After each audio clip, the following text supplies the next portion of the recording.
line is that we are in a contest of ideas against an ideology of hate, and we have to win. Let's be clear, though. Islam is not our adversary.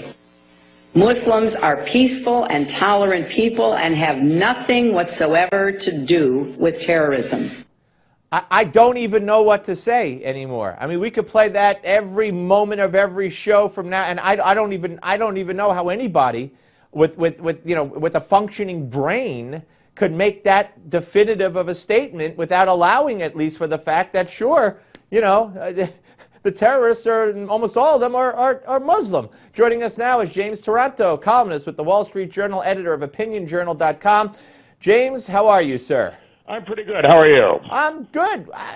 What did you make of that part of her speech yesterday on her ISIS strategy? Well, I guess the thing we should keep in mind is that Mrs. Clinton is not exactly what you call a conviction politician. Just because she says something doesn't necessarily mean she believes it.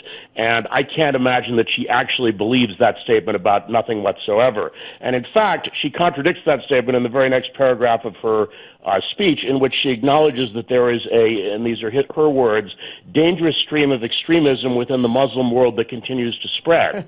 So, what she's doing is she's pandering to the sort of aggressive complacency that the base of the Democratic Party has demanded and the Obama administration has delivered. I think Obama and some of the other people in his administration actually believe this. I think that Mrs. Clinton is just saying this for political purposes. As you suggest, I don't know how well it's going to serve her in the long run, even politically. Yeah, James, I mean, I'd love to see somebody do a poll on that question, like her statement, give it out and say true or false. But I've seen the latest poll on Syrian refugees, and only 28% favor bringing them into this country. How do they think, especially since she's so calculated as you talked about, how could she think and how could the Democrats think that this is any kind of a winning issue?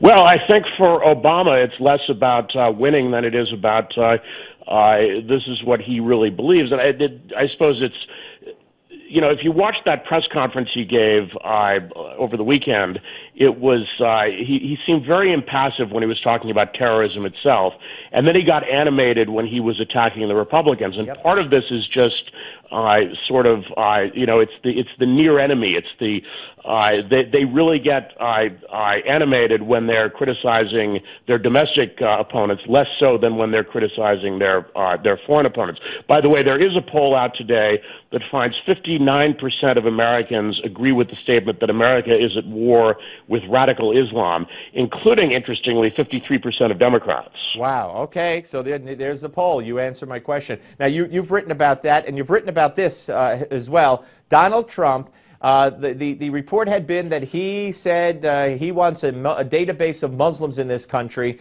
He's now backed off, and as you point out in your piece, said, no, a reporter said that to me, and here it is. Here's the exchange. Should there be a database system that tracks the Muslims here in this country? There should be a lot of systems beyond database. I mean, we should have a lot of systems. And today you can do it.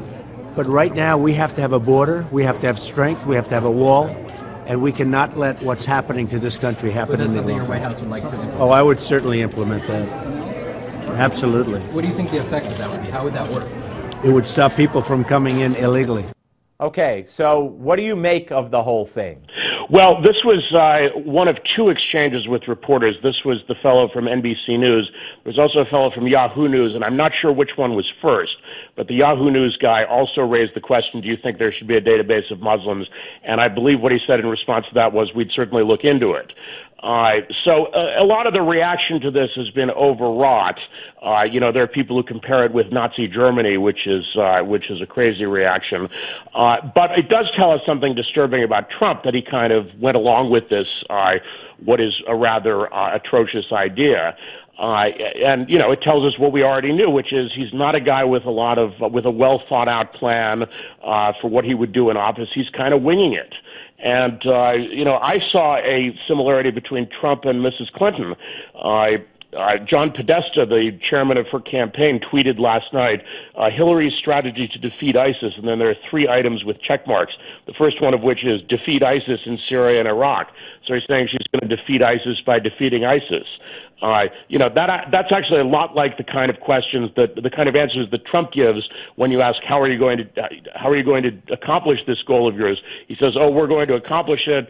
I'm going to have great management. I'm a great negotiator, and it'll be fabulous. All right, but very quickly, 20 seconds, what do you think the poll would say about and a database for Muslims could mean a bunch of different things, to be fair, but what do you think the polls would say if the public was asked about that? I worry that people would tend to support it because when you see complacency, that tends to breed overreaction. James, I agree that Americans would support it, and that would only enhance Trump. James, great talking to you as always, sir. Thank you very much. Up next, folks, give me 5. Don't go away.